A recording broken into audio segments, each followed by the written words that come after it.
Kelly. Hi.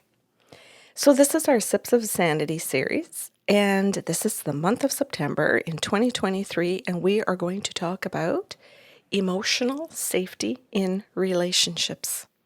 And I am so excited for this series because some people just don't even understand what emotional safety actually is because they may have never experienced it in their entire lives. And I'm going to begin by describing it as being able in a relationship to show up to be your authentic self.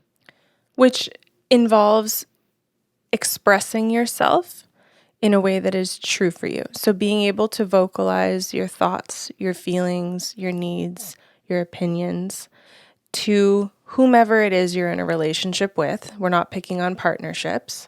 Any combination of people. Can you safely express yourself in the relationship? Knowing or having a deep trust that the other person has your best interests and well-being in mind. Sips of Sanity airs the first week of every month on patreon.com/the Sarlos.